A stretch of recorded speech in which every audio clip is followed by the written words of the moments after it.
Okay, someone actually called it. I don't know. When I read the page of All for One, when I read that, I was just like, that guy called it, because I can't remember when, but it was ages ago. I think this is like around chapter like 30s or 40s or that. It was either on Reddit or it was on a forum or whatever. I saw a post and some guy was just like, what if what if All Might's like nemesis is like, instead of no, he was like, what if just have like the heroes, there's a one for all quirk, what if there's a for the villains and all for one? And I was just like, when I first read it, I was just like, no, you're crazy, that's not gonna happen, it's too cliche. And then I'm reading this chapter now and I'm just like, feck, this guy got it right. So either way, it's madness. That's what I'm so hyped for. That's honestly what I'm hyped for. I want to see the flashback of the fight between All Might and this All for One guy, and All Might's predecessor, and I believe his name is Shimura. I have to let me actually check, because I've got the chapter up with me here, because I want to find that page specifically. The guy's called Shimura, I believe, and I'm just wondering what this guy looks like. All Might's predecessor, he must look like a beast. And just looking at it even more, I don't know, because I do not know like who this guy can be. This All for One. We obviously haven't seen him before. I don't know what his quirk is. I think his quirk is just like one for all. I honestly think it's still like super strength and speed.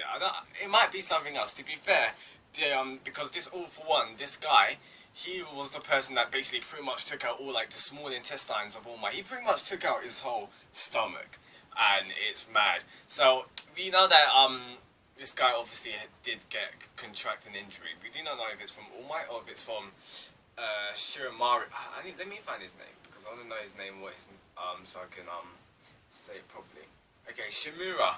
Yes. So we don't know if All for One actually got the injury from Shimura, or was it from freaking All Might, Toshinori. So it's madness, because Toshinori's getting freaking scared. All Might's getting scared. So we know this guy All for One's no joke. I'm picturing him some like massive guy. For some reason I picture him as, he just looks normal.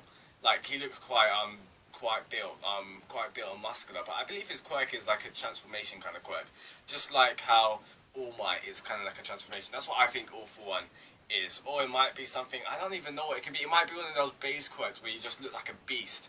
Those ones, we do not know.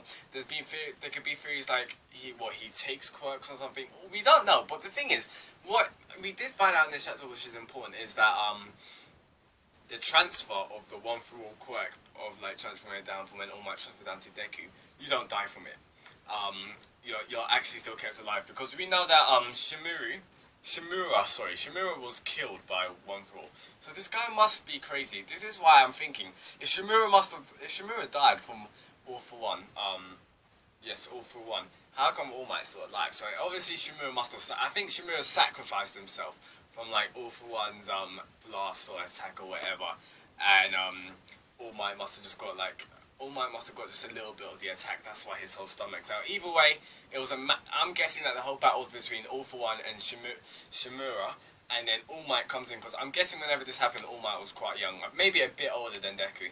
And around we do not know how old All Might is, but I'd say he's in his, I don't know, but maybe when All Might's in his like late in his young adolescence age, so around his 20s, early 20s, I'm guessing this is when he was fighting freaking All for One. And we do know this is actually quite recent. Well, we don't know if it's recent. We don't know whenever this happened, this fight, to be fair. But I'm just hyped. Like, that's all I can wait for, this freaking flashback. I don't care. I'm hyped to see the reveal of All for One, who this guy is. And All for One is possibly the guy behind the screen. He probably is. There was obviously fears of that being Grand Torino. I don't believe that anymore. But All for One's actually possibly the guy behind the screen. And I can't wait to see it, because I'm guessing Shimura fought All for One, and All for One was probably going to take out All Might, but Shimura took the brunt of the blast, and then it was just like a fight to end it off between All Might and Shimura, and it was going to be beast, because we've only seen All Might angry once, and that was around like chapter 17, and that was beast, because All Might came like swagging in, and he was just like, have no fear, for I have come, and you see the freaking like air coming out of his like mouth, so that was so beast. But this is obviously going to be so much better. I honestly cannot wait to see what's going to happen. And this chapter, I'm shocked by this chapter, because 18 pages, you could say, and it's got like the most content I've ever seen in just one chapter, like a weekly chapter. This chapter had a lot of content. It was phenomenal. And you see these villains at the end of the chapter, like a lizard guy, one looks like a zombie. And that girl, she looks crazy. I'm quite interested in her character. I wonder what she's like. I could see her fighting Uravity. I'm guessing these heroes, they look quite young. That's the thing, because the villain alliance, they're not like All Might's age. They're kind of the villains which are foreshadowed to be like our hero, like the heroes like Deku, Todoroki. They're gonna be nemesis, I believe. That's what I believe. Like that guy who looked like a petrol bomber, or some guy that's thrown out flames. I wouldn't be surprised if he's gonna be like Todoroki's nemesis. So I can see these guys being rivals pretty much, just like Shigaraki and Deku. That's how I think it's gonna play out. And it was pretty beast seeing these guys. That girl looked crazy. She honestly did. She looked crazy. I wonder what these guys' quirks are. Some of them just look like it's transformation kind of quirks. Like that's just their base form. That's their quirk. We don't know what like that girl's quirk is, or the zombie. The guy that looks like a zombie, we do not know. And the guy that looks like Stain. The guy that pretty much tried to copy Stain's outfit. We don't know. And some guy looks beast. He looks like a freaking lizard, or like a turtle diamond kind of thing on his back. I don't know what that is, but he just looks crazy. So either way, that is pretty hyped. And we've got a lot of new character introductions. The guy with a gun and a moustache, he just looks cool. So I'm wondering if he's working for the Villain Alliance too. I wouldn't be surprised, because now we finally find out, because I think it was in the last chapter when Shigaraki was just like, we'll just have to see and wait till tomorrow to see what finds out. So I'm guessing this guy's with the Villain Alliance, and they done this on purpose. So we find out in this chapter that Shigaraki done this on purpose because it's pretty much like he wanted Stain to get captured, so that so that people can listen to Stain's ideology, and it can bring villains around the country, so that more villains can come to the Villain Alliance. And we don't know what the Villain Alliance goal is. I doubt it's just like to wreck everything. It must be something deeper. Maybe they're following All for One's like aim or something. That makes you wonder why did like All for One kind of clash with Shimura. I doubt it's just because he's a villain. Maybe All for One had like a massive plan. He wanted to take over the whole city or like the whole country. We do not know, but all we know is that it's just going to be beast. And what is funny in this chapter, I really laughed when you see freaking Bakugo, his hair getting combed down, and he's just like, he looks like he's shaking kind of thing. That was hilarious, honestly. I really wanted to see Bakugo in the Stain arc fighting against Stain, but this just shows that Bakugo's going to be a beast in this arc. Whatever's happening with these villains, it just looks beast. And Gran Torino said himself that All Might has to tell Deku. And that's the thing which I realised throughout the start of Boku no Hero, since I started chapter 1, is All Might's told Deku nothing. Deku knows nothing about All Might. The only thing that Deku knows from All Might is that All Might was born quirkless. That's all that Deku knows. Anything else, Deku knows nothing. So, even Gran Torino's telling himself that I believe the reason why Gran Torino's urging All Might to tell him everything about All for One, One for All, and all of that kind of stuff, and even himself, is because two reasons. One, that All Might's gonna die. To be fair, the death flags have been up since like chapter 1, but I'm guessing All Might's gonna die in either this upcoming arc, which is gonna happen, or maybe in the next arc. All in all, I think All Might's gonna die pretty soon.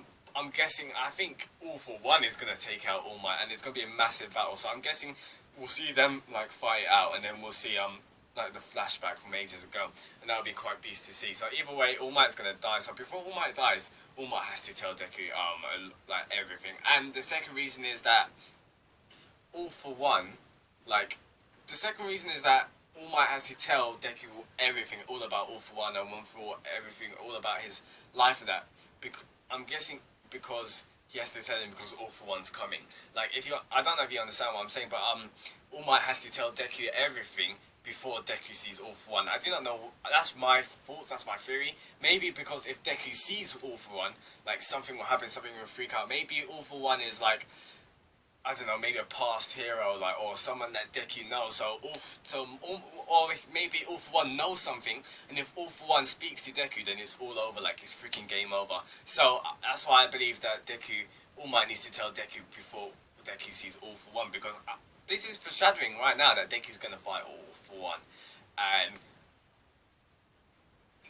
we don't even know who All For One is, but right now, just thinking of it, I don't think Deku can take out All For One. If All For One can kill Shimura, freaking All Might Sensei, pretty much, his predecessor, and put that massive wound on All Might, then, well, we don't know. Well, obviously Deku can't do much. Either way, it's kind of surprising that All For One is still alive, because All For One, I said All For One a lot in this review, but still, All For One has an injury. We do not know what the injury is. I'm guessing it was caused by Shimura, and yet he's still alive, so the injury must be like quite big. And I can't wait to see like the battle scars that All For One has. And it's odd that All For One is actually called All For One, so I'm guessing that it's All For One's not the name of the quirk, it's the name of the person. Or it might be just the embodiment of the quirk, and instead of them having like a villain name, they're just called All For One. That's what I truly think it is. Or you never know, Horikoshi might go down the route of saying that All For One is the quirk. There's no human, the quirk is literally the embodiment. Like, the quirk has its own manifestation, and that's the person that killed Shimura. That's also the person that heavily injured All Might. So that might be it. Maybe that's why we're not getting a name, or maybe that's the actual name of the person. We do not know. We'll just have to find out next. We're not going to find out next week, but we'll have to find out in future chapters. But anyway, this chapter was amazing. We find out about Stain's backstory. I can't remember his name. At first, my first thought when I read this, I was a little bit annoyed. I was just like, really? Was Stain's backstory is that he was a kid and he just didn't like everything. But I like that, actually. Thinking of it, I kind of like it, because it's not like the stereotypical route where how he was a hero, or like he was a kid and his parents got killed by villains or something like that, and no heroes came to save him. No, it was something different where it was literally his ideology started from his perception, and I like that because it doesn't exaggerate anything. It doesn't exaggerate how, like, oh, heroes need to do this. It's not too melodramatic. It literally is black and white, or it honestly is. It's plain to the point, and that's what it should be, because it just reflects on how a hero should be. A hero shouldn't be like having any grey lines. It should be black and white, saving the day, and that's it. Also, it just refers to how society is in the Boku no Hero universe. So I do like Stain's backstory, how he was a hero, and by his perception over everyone, he didn't really think it was right. I'm liking that, because it just shows that it could have happened to anyone, and it shows that it can happen to anyone, maybe implying that it can happen to one of our future characters, one of the characters that we know, maybe what Bakugo or Uravity, we do not know, but that's what I like about it. And this chapter was obviously, it was an amazing chapter. We see even freaking Ida, how Ida, we see the character development in Ida, and I'm liking Ida's character development, and it's not drastic, that's the thing. It's not like, oh, I'm a new person, I'm a hero. No, it's more of Stain. By him fighting Stain, he's seen the error of his ways, and now he wants to change. So we haven't necessarily seen the change in his character yet, but we're seeing the development of him changing, and that's what I like, because his mentality has switched, and now he wants to become a true hero, like a proper hero, and he's keeping his injuries on his left hand, meaning that he can't like move it as well. And just like how Deku's got his hand, like how Deku pretty much screwed up his hand, so they both got injuries. Like they're trying to become true heroes. So it'll be like a reminder of like them being like juvenile, not even thinking through, or being proper heroes. So all in all, it was an amazing chapter. The jokes of Todoroki, I've realised that Todoroki has not got good social skills. I've realised that he can't like realise sarcasm, or he can't like notice much on like humorous kind of stuff, and that's pretty funny to see, because he was just like, is my quirk like the power of hand crushing or something? I can't remember what he said. He said like, since when did I have this hand crushing presence? I was like Todoroki did not say that. But either way, tell me your thoughts in below. You hyped for Boku no Hero as much as I am, because the next chapter is going to be amazing. We're seeing these new villains coming in. I wonder what their names are. I wonder what their quirks are. We got a lot on Gran Torino and freaking All For One. So we've actually found out about the person who took out All Might's predecessor, and we found out about the person who gave All Might that scar. And if you realise All Might was scared in this chapter, so you know this guy's no joke. I wonder what this guy looks like, what his quirk is, who he is, and tell me all your thoughts about this chapter, all your theories and everything. The Shinigami Sound, I'm seeing next week for Boku no Hero chapter 58, and it's going to be amazing. See ya.